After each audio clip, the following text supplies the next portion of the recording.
Hi, dear listeners, and welcome back to Blush and Bloom, the podcast where we talk about women's health, self care, and everything in between. I'm your host, Gigi, founder of Asale, your space for cycle aware and preventive care. I'm really glad you're here with me on this journey to unpack women's health and highlight the incredible things being built in this space. So let's get into today's episode. Hi, Dr. Adanna. It's amazing to have you on the podcast. And so, for someone who is meeting for the first time, how would you introduce? Okay, well, my name is Adanna and I am a doctor, hence the Dr. Adanna. Interestingly, a few people in my life also call me Favor, which is also my name. So depending on the time in my life that you met me, I can tell based off of the name you call me. But everybody can just call me Dr. Adanna. That's fine. Okay, awesome. It's really, really awesome to have you on the podcast. So, can you share a bit of your journey that brought you into medicine and also public health? Okay, that's an interesting story actually, because it really started with me wanting to be a therapist. So when I was younger, I actually wanted to be a therapist. And for a while, I used to say I wanted to be a physiotherapist. And then I realized at some point in secondary school that physiotherapists actually do a lot more with rehabilitation. So I got the word wrong the entire time. And then I realized that what I really wanted to do was like in terms of like talking therapy. And I think at the back of my mind, that's still a dream that I want to pursue, but I don't know how I'm going to blend it into where I am now. And then I went to pre-med. So I went to pre-med in Nigeria, and that year sort of like got me some time to really figure out what I wanted to do. So I met this lady, actually my mom met a lady who had done medicine and then gone ahead to do a master's in psychology. And the idea really appealed to me because I'm like, okay, I one thing I love is not to make a choice. So if I'm able to have two things, I'm gonna do it. So I'm like, yeah, I know I want to help people and I want to be in a position where I'm also respected. So I'm like, okay, medicine is going to award me the respect that I feel like I need to do what God has designed for me. So I went into medical school. I completed medical school. And in my last year of medicine, I knew that I wanted it to be a smooth transition into my master's. So I started researching for schools, psychology degrees rather. And I think between when I met the lady and when I decided to do my master's, probably the requirements to actually practice as a psychologist had shifted in terms of you probably had to have done like a BSc or something. It was just looking like doing a master's in psychology wasn't necessarily the best career move for me. So the more I researched about it, the more I realized that what I really wanted, which was to do a lot of help in the community, especially in like on regions, I could do that with public health. So health promotion, project management in terms of like executing campaigns, all these things I can really neatly intertwine them into my public health. I decided to do a master's in public health. And honestly, up to date, in terms of my career, that's probably the best decision of my life, like doing a master's in public health. So that's really how I got into medicine and public health. Yeah. All right, awesome. That's a very interesting journey. Okay, Yeah. you are an international medical graduate. So how has Yeah. that perspective like shaped your perception of access, equity, and support in healthcare? I think it has made me realize that sometimes you just have to knock on the door, you know? Like the access is not waiting readily available for you. You need to do something to the door. You need to try and at least twist the handle or something. And recently I had a whole epiphany with myself where sometimes you just need to stay very committed to whatever path that you stick on. Because I remember very early on in medical school where we would have meetings with our dean and he would ask questions like, oh, if you indicate, can you raise up your hand if you really think that you're probably going to end up in Canada or if you're going to end up in the US? And then when it comes to the UK, it would just be little me with my hands. And the idea of the UK really appealed to me because I have really floated around the idea of what specialty I wanted to go into. So the fact that the UK program for medical graduates is designed in a way where for the first 2 years, you're rotating through departments without actually committing into a specialty yet. I was like, perfect, that's what I want. And then my parents have this saying that I have an itch for the UK, that until you have successfully scratched it, nobody can stop me. And they're probably right, honestly. But I would say that the whole experience has really taught me to be consistent, to just stick to something. As international medical graduates, there's always something coming up. Today is people are going to Australia. Oh, it's easier to go there. Tomorrow, it's a new rule has been passed in state in the US that makes you not require step 1 and step 2. The next day is 3. It's always something. And that's great because it shows that there is advancement. But you need to be very aware of what you want. That way you can just stay committed to it. Because I mean, I finished med school in 2022. And between 2022 and now, I've literally watched my friends get into residency, start working in the Caribbean, have 1 year, 2 year, 3 experience practicing already. And then there is little me who just literally went back into the hospital wards less than 1 week ago. But I'm happy because I stayed committed to the path that I chose. So that's something I would say. Yeah. That's cool. And it's nice that you decided to like be persistent and pursue the path that works best for your personal journey. So that's really cool. So like, let's say from your observations about like health in general, from medical school until now, like, what do you think are some healthcare challenges you think that are still not spoken about enough, especially regarding, say, women's health and say mental health? Also, I would love to like get your perspective as an African woman in diaspora. What your experience so far? So I think it varies. So in general, healthcare challenges, I think varies across all the countries that I have been in. So Nigeria's healthcare, I can't quite comment about it on a government level because I think most people, the average person, even if they're not earning as much, would probably seek private healthcare because they can just guarantee their healthcare safety in terms of that.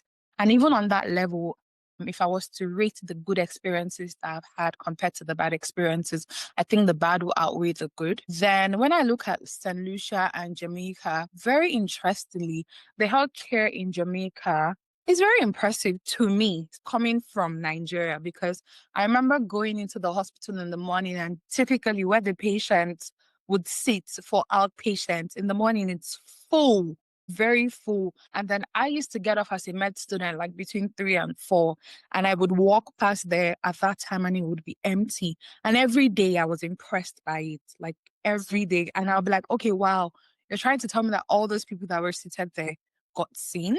And I'm like, okay, no problem. Now, in terms of women's health in general, I think there's an overall gap.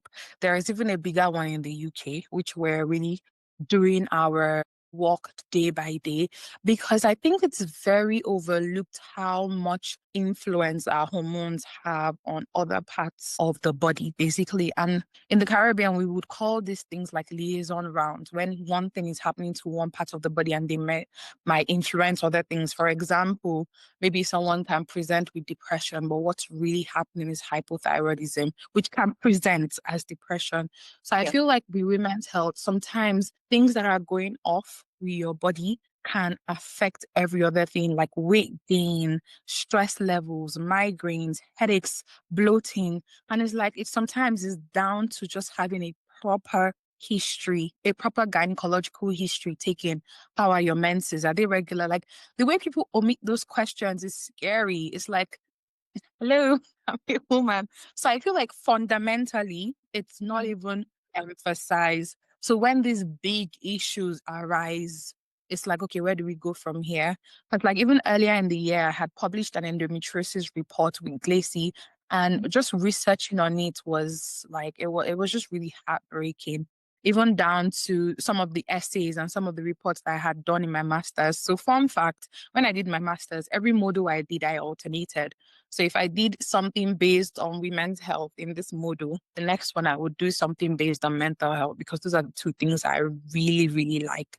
So I tend to alternate it. So one of the things I had done was to look at the health governance in terms of mental health conditions in Nigeria. And then they have these policies like a mental health act, which to be honest for me is what I'll just like to call as something that is fancy on paper. Because if you look at the nitty gritty on it, like, it's posed as something that's supposed to be very inclusive. But a huge exemption is that, like, someone who has private insurance that is healthcare related, they cannot call their insurance and tell them about their antidepressive meds. So it's like, okay, doesn't health insurance cover that too? So it's the little nitty-gritty that actually really matters that I feel like, is missing. Thankfully, we're doing a lot of talks about it, but when you really pay close attention, I don't think as much as you think is being done is really happening. Like the conversations are happening, which is great, but transferring those words to actual, we haven't quite gotten there yet, but I believe that we're making progress. So that's what I would say across all the countries that I've at least exposed myself to in the past years. This is very insightful. I actually forgot that we even have that mental health act. How long has it been? There used to be like this very popular non-profit in around mental health in Nigeria that used to, I can't remember what their name is anymore. Like they really pushed for that act to be brought out. And to come into place, and they just did anything with it. yeah, let's see. So you mentioned this report that you did with Glacie Health around endometriosis. Like, what's like, aside what you've already said, like what other things like stood out to you when you were participating in creating that report? Like what's really like stood out to you? Like, okay, this is a problem. This should be talked about more. I think for me is the fact that the delay in the diagnosis of endometriosis, because if you look at endometriosis, it's more or less a diagnosis of in quote exclusion, and also a diagnosis that you have to make when you actually just go into the womb and actually look at the uterus. And I think, if technology is really advancing, something can be done about it. I wish I was that creative to come up with the solution, but it's something that, like, if people really considered serious, they would fix it. Because the truth of the matter is that what causes that delay in diagnosis is that you see someone, you come to them with heavy menses, they write it off because you're a lady. It happens. You're supposed to have painful periods. You're supposed to, So that thing I spoke about earlier about how fundamentally the classic gynecological history that you're supposed to take when you're seeing a woman, it's overlooked, it's not taken seriously. So we already have that delay right there. So somebody is coming and we're doing that, it's repeating itself, and then finally you advocate for yourself, which is something that outside of what Glacie does as a business, I think one of the things that really anchors us is the fact that we're very passionate about advocating for yourself in terms of the healthcare that you receive. So if you're one of those people who are like, listen, I need to get something done. I need to get a scan. Something needs to be done. By the time you actually get the referral from your GP to your obs and gynae specialist, depending on who you have, that's another delay. Now, a chunk of the delay comes from when you can now actually get that scan done, that testing, where they can actually confirm for a fact that is endometriosis. So all those things really, really add up. So I think that really stood out for me. And also, I didn't realize how big of a thing endometriosis was until I came into the UK. It's very big in the UK because for me in the Caribbean, what's really common for them is fibroids. Fibroids at a young age. But interestingly, when you think about it, one of the things that obviously would predispose you to the fibroids is obviously like your fluctuating hormonal levels. And when you look at it, the Caribbean population, they have a higher chance of teenage pregnancies. So a lot of their hormones are already going south from a young age. So it's like there are so many problems to fix, but if you can take it by the roots, you can probably reduce the chances. And also, I think the problem is fixing it from the grassroots. If not, we're just going to be doing the same things all over again. Yeah, that makes sense. And then you bringing up fibroids, it's like that is like a whole thing because like even in Nigeria, I remember like there's especially like churches, they're always mentioning like this person has a fibroid, this person has a fibroid. What is happening? Way too common. Yeah.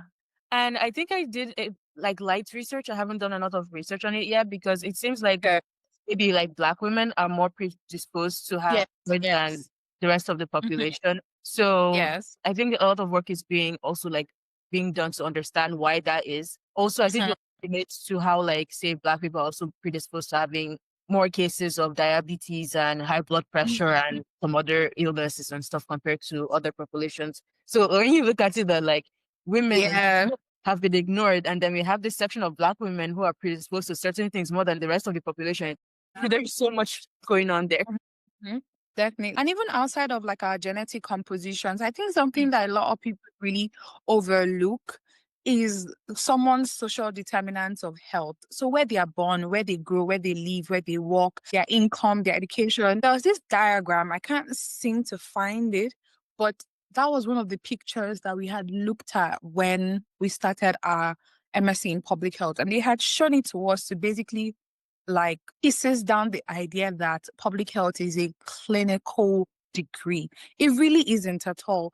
And it also highlighted how very little, very, very little of certain things that happen to us health wise or based off of our health and well being stream from our genetics. And I agree with that because, like, a lot of the times, I think people overlook how much influence environment plays on us. And a classic example of that is the fact that you would spend 1 week with your friend and all of a sudden your cycles have synced. What happened? Yeah. Literally. So it's like there's so many things that suggest it and echo it to us. But yet it's like that's where it needs fixing, the social determinants of health, education, improving people's income. That's really what is indirectly predisposing, obviously, people who are coming from like third world countries, which sadly for us look like Black people and are now slightly more disadvantaged Black women. So that's where the problem is. That makes sense. Yeah, there needs to be like a holistic view of how all these factors Yeah, come to influence healthcare outcomes. Sounds like definitely. okay. I'm happy we're talking about this. Okay, so you have like a lot of clinical exposure from like different backgrounds. I like that you're beginning also like Jamaica and St. Lucia. Like that's so cool.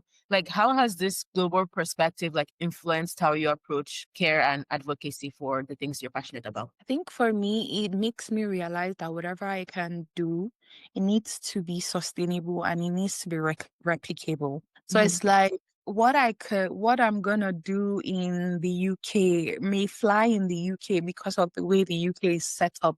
But it's like if I'm gonna take this same blueprint and take it to St. Lucia or Jamaica, it would leave my inbox? Probably. So it Mhm. makes me think about certain things I want to do pay a little more attention to it. I think you can look at it, like SMART goals. Is it specific?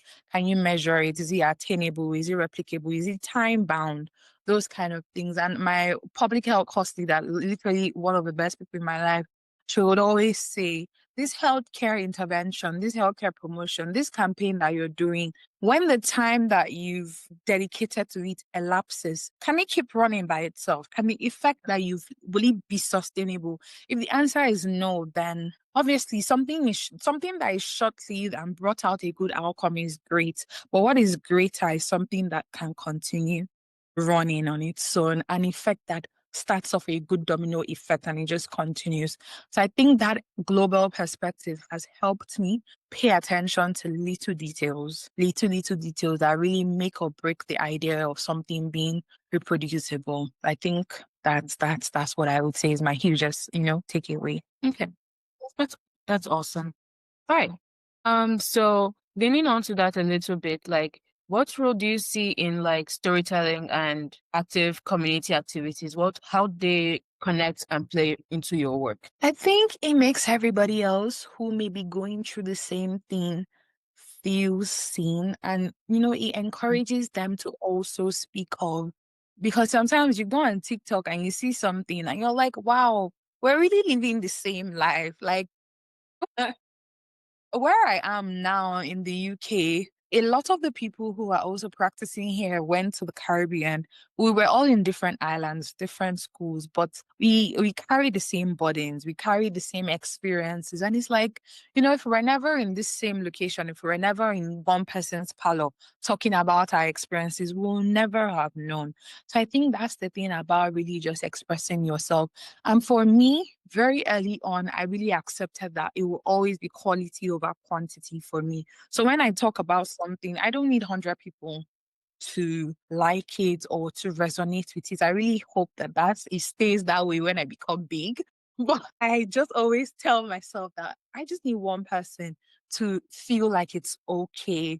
And that's it. I feel like the moment you voice out, you just make a difference. I went for this networking event and it wasn't tamed at anything, but basically it was around shaping how you want healthcare for women to look like. And one of the panel members, she said something that really shook me because someone asked a question similar to this. And she told her, she was like, if you identify a gap fit, if you feel like, people are not talking about this thing, you talk about it. Are you not experiencing it too? Talk about it. And I'm like, okay, okay, I hear it. So I think it's very, very important because it makes you feel more comfortable to open up. The person may not even open up to you, but that person has probably drawn some courage, even in terms of like safeguarding. A lot of the things that we do really influence safeguarding. Like, for example, now I was talking to Rumbi, who is the founder of Glacie Health. We're currently running a campaign for They Are Not Bad Words, which is championed by Dr. Aziza, which is basically aimed at destigmatizing like words linked to the private parts. So exactly, I said private parts. That's the problem, vaginal wall. And when we started it, the idea was for us to raise awareness in terms of menstrual education and basically helping people express their needs very clearly. And then after our last event, we were just talking about it and we realized that, wow, this really also helps safeguarding because if a child is really being abused, she doesn't have to come and tell me they're touching me down there. She can be very clear about it because from now to tomorrow, a girl can be so scared that she may never even be very clear about what's happening.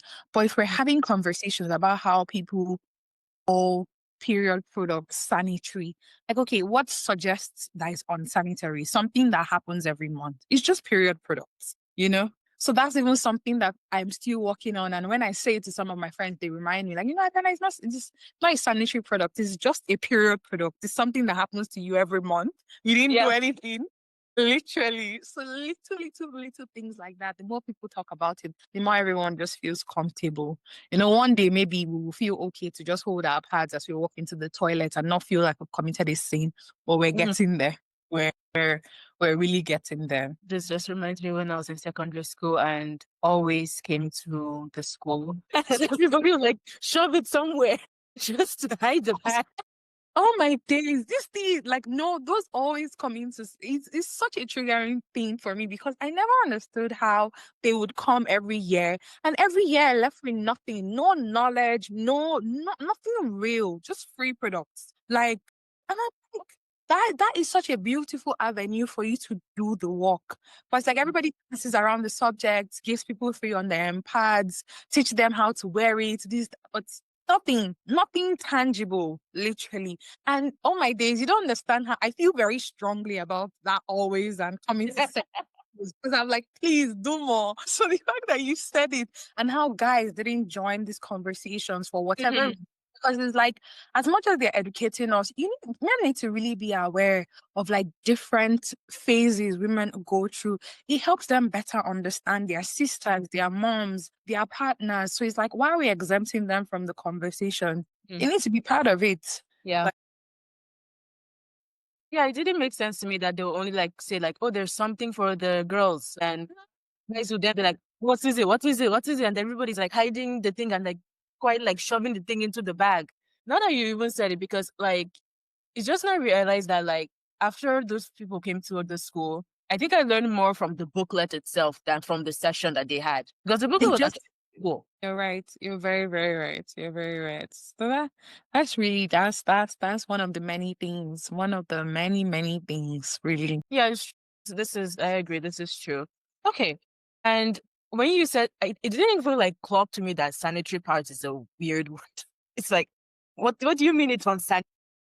Literally. Like, and that is even something that I'm still unlearning. I'm still unlearning it, but it just shows that, little by little, like the way I've said it now, it makes you a little bit more conscious. You think about it.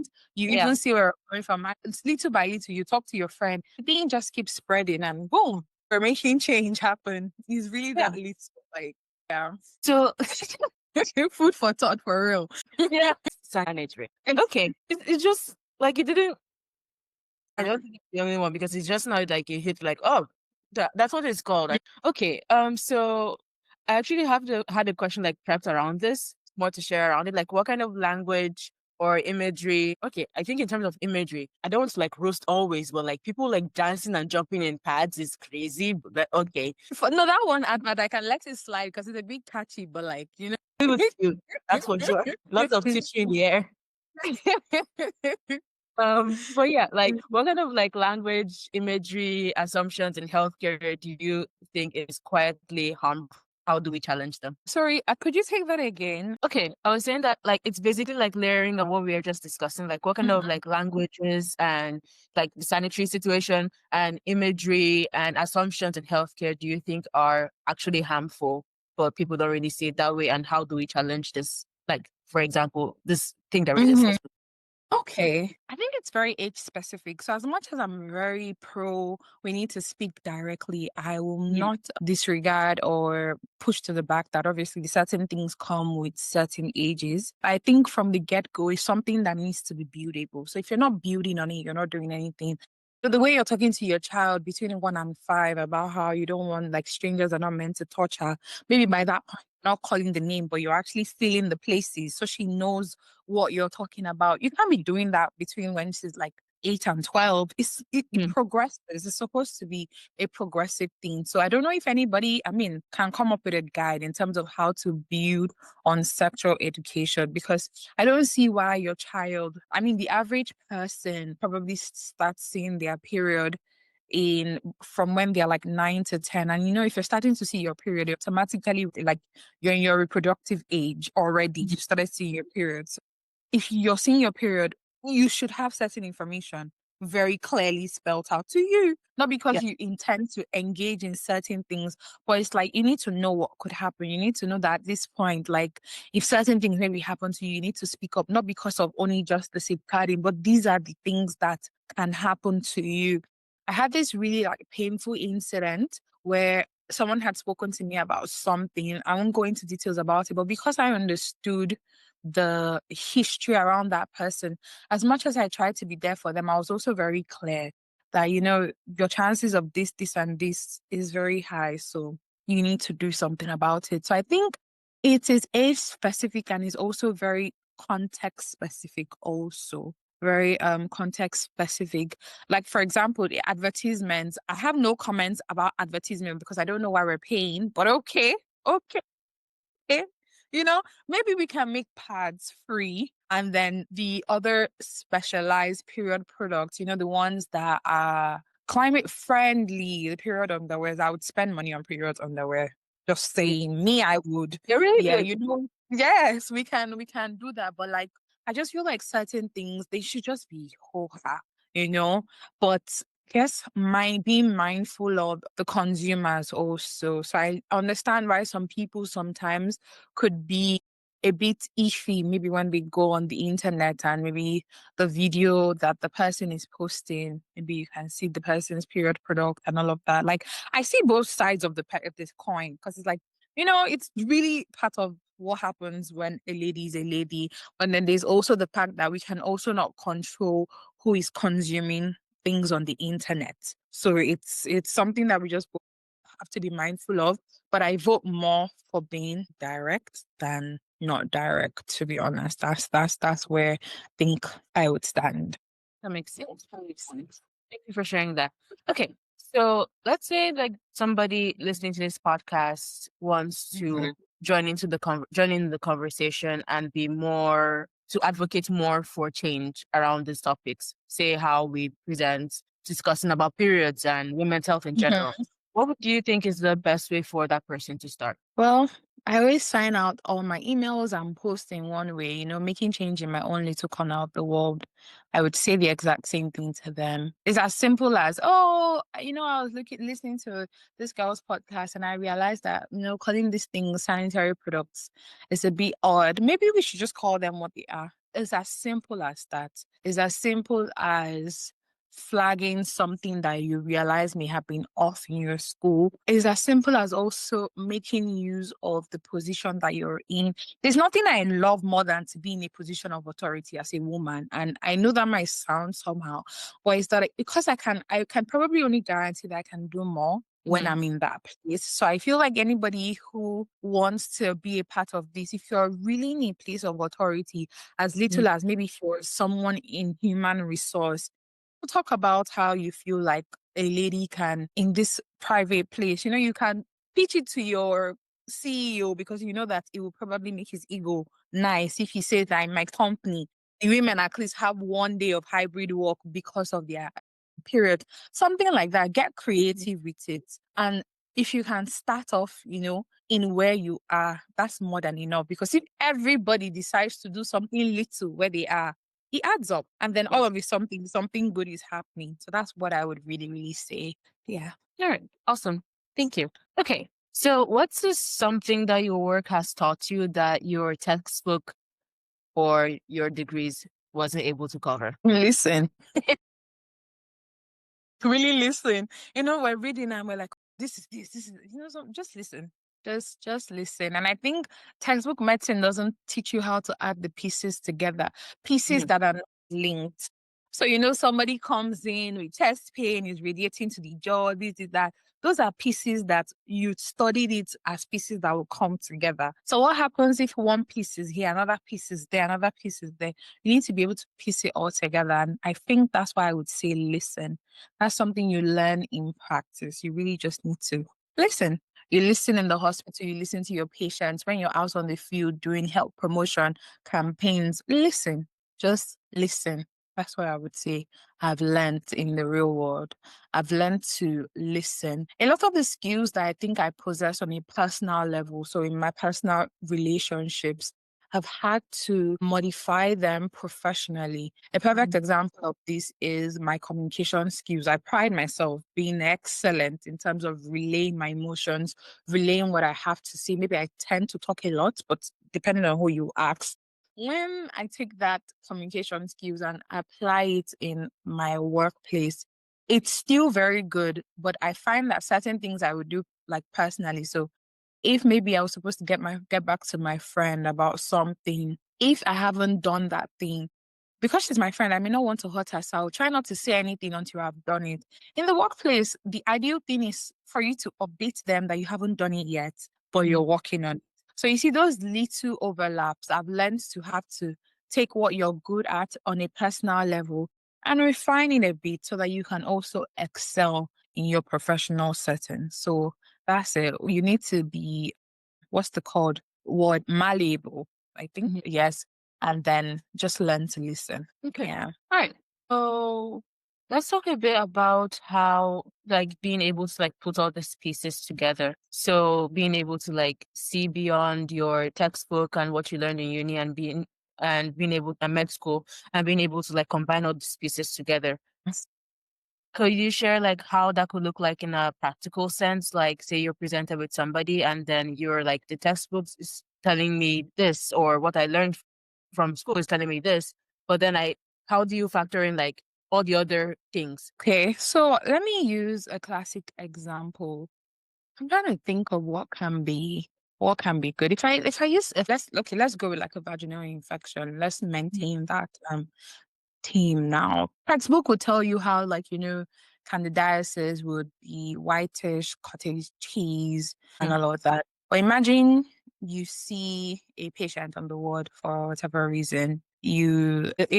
Also, you could also have some sort of erythema or redness around the area, obviously, because of the infection. But let's look at someone who is two sides of the coin. It would be someone who is of white descent and someone who is of black descent. Typically, white people have the tendency to have areas of their body that are red, obviously, because you can see their skin color more. I'm not going to see every white person and just assume that because that area is red, it means that they are injured. They didn't tell me that in school. What I know is that, okay, if you see erythema, if you see redness on the skin, think of inflammation, this, that. But in the real world setting, I'm faced with people who are of different skin colors. So if someone can be an injury or some sort of inflammation, in a black person, I'm probably not looking for redness because I may not see it. I may check for warmth to the area of the skin, any form of tenderness. There are certain things, the order of which I would look for my findings would vary. Yes. Someone who is also admitted in the hospital may not have maybe had a shower the way they would have at home, because obviously the nurses are assisting them in being clean and all of that. So you may not expect maybe, I don't know if I should say this, but you may not expect 100% hygiene. So it's Mm-hmm. like, this person is bedridden. This person is also having a lot of friction around their thigh area. So if you see bumps and bruises, you should think about that because you're actually seeing the setting it's happening. Whereas if Mm-hmm. I just saw that in a question, the other things that would have come to mind, I wouldn't think of the fact that maybe this person has been on their bed for a very long time. So there's a lot of friction there. The person is probably not having a frequent shower because probably the nurses will clean them up once a day or twice a day. This may be someone whose body hygiene or body pH has been used to 3 times a day. These are different things that, like, if you saw it in a classic textbook question, your mind would go A, whereas it's really just B. Like, That yeah. makes sense. Yeah. Okay. Thank you for sharing that. Okay. So, with all the work that you do in communicating about public health and advocating for women to speak up, like, what do you see where do you see yourself in the next few years? Like, what would you like to be doing? Interesting. Okay, end game for me, at least I know my end game. End game for me is NGO. Like, that's end game for me. And obviously, anybody who runs a very good NGO has a very tight network. Mhm. So that is really end game. So I'm working my way there. But in the next few years, I want to have completed my foundation year training. I want to have also simultaneously in some way really leaned more into like healthcare and product management. And hopefully, even though everybody seems to be talking me out of it, I want to specialize in GP and public health. So there's a pathway in the UK that combines GP and public health. So it's a dual pathway. And it's very competitive, I've been told. But that is my desire. So I think in few years from now, obviously I wouldn't have been done with that training, but I would like to have started it. I think that's where I want to be. I also want to really just be doing meaningful things for myself, meaningful things for people that look like me in various ways. So people that look like me look like IMGs. So I want to be able to be doing things for them. People that look like me look like women. So I want to be able to do things for women. I want to be able to do things for Black women. I also want to be able to do things for people who grew up on the bigger side of things, like people who did not look like what society defined Mhm. as beautiful. All of that. I just want to make a difference, in my own little corner of the world, really. And yeah, That's that's amazing. it. Thank you for sharing. It's like the UK just gives you what you want, so you might as well just shoot for that. Yes, it really does. I don't know if it makes me not as ambitious as everybody else or where, like, I don't know. I think it really, really, really does. But I'm so scared to like lay my roots here because I wouldn't want to because I'm such I have a plan. So Mhm. it's like this plan right now involves just me. I don't know what the plan will look like when by God's grace he introduces a partner or he introduces children. Things change and things happen and all of that. But my mom will always say, you can plan with what you have right now. The you that you are right now, are you imagining? And they'll always say that one of the ways that that you have the Holy Spirit in you is that you're able to imagine, you're able to dream.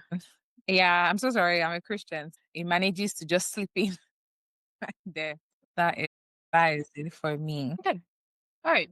Thank you so much for sharing that. And fingers crossed, whatever you decide to do in the end, it'll be fine. It'll be awesome. Okay. All right. So we're heading towards the end of the podcast. So I was wondering if you could share something that you wish the person listening to this podcast should walk away with. I would say only because someone said this to me yesterday and I've really been resonating with it is sometimes staying where you're not supposed to really does you a disservice and you wouldn't realize it until you're actually in the space where you belong. Like, so I would say, like, if you're listening to this and you feel like you have so much potential, but you don't think that you're leaning into it or tapping into it where you are, just leave. And then there's also no harm in being uncomfortable for a little while. So a lot of people may not want to leave because maybe they're like me and they need a plan and they cannot see how they're going to be able to provide for themselves, if they can't tell themselves that if I lived here by next month, I would have a new job and I would have a new salary and all of that. That's like discomfort for a few, sometimes that's where you need to shake your destiny a little bit. Wherever you are, you really feel like you're not getting your potential or you're not being treated, depending on the situation. It can be professional, it can be personal, it can be whatever you are, wherever you are right now. If you feel like you're doing yourself a disservice by staying there, please leave. You will be surprised. You will really, really, really be surprised what's out there for you. So yeah, that's what I would say. Did I strike a nerve? Yeah. Many things to think about. Yeah, I agree. Thank you so much for sharing that because it's like I think something that changed my perspective of life a little bit was when I decided to view my life as a story, and then when something difficult happens, it's like, okay, this is the interesting part of the book. Okay, A right. chapter. This is a very fun chapter. Let's see if we can make this more interesting or funny, and then fight our way out.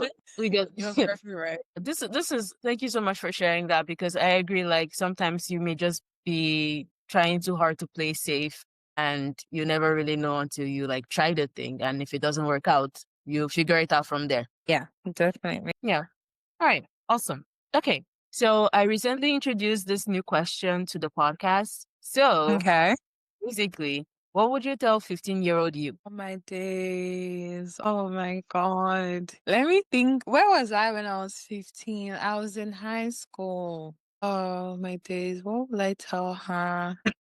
I think for one, I would tell her, like, girl, only if you knew this is the slimmest you would be. Like, if you knew this would be the slimmest you would be, you would stop fussing about your weight. That would be number one. Number two, I think I would tell her not to worry as much. I think now as an adult, I have to do a lot more intentional work in terms of not being an excessive worrier. That if I started doing that work when I was younger, I would have come a longer way as an so many things, honestly. Honestly, I think like, and I also would tell her, like, just remember that you have love at home. So there are certain things that I feel like I've exposed myself to that, quite frankly, I had no business. Like, I had no business at all exposing myself to that because, like, it's not a territory that I'm familiar with. It's not something that if I had to defend myself, I would say, I don't know what this looks like. I don't, yeah. And then lastly, I would say that when you're uncertain about something, uncertainty is enough of a reason, is enough of a boundary. So it means that, like, if you find yourself in a situation and you can't really quite place your hand on it, that doesn't mean try. The safer thing is to put the safer. So uncertainty in itself is something that you should treat very seriously. And I think because every decision that I have made that has turned out well came from a point of clarity. Obviously, there are those moments where you take a risk, but even in that risk, you have certainty that you're supposed to take this leap. Uncertainty is not a feeling that you now go and find out. You know, it's a very tricky one in most situations. And I think for ladies in general, if you're very uncertain about something, that means something is off. So if you look at your health, if you go to your GP and you're not really sure, you're very uncertain about it, that means you need to, like, something is off in your relationships. If you're uncertain about something, it's not something to overlook. So uncertainty is, don't brush it to the side. Do something about that uncertainty. Yeah. So that's what I would also say. But heavy on that first one, no. Heavy on that first one, right?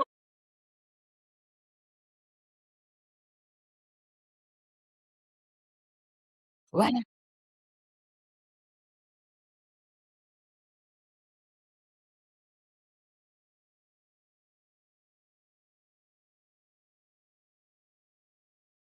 And that first statement, that can be a whole podcast episode by itself.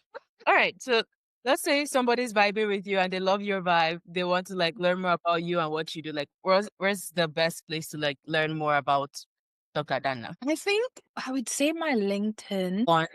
And then recently, I would also say my TikTok. I'm really trying to grow my TikTok. My Instagram, if you catch me on a day where I post on my stories, yes.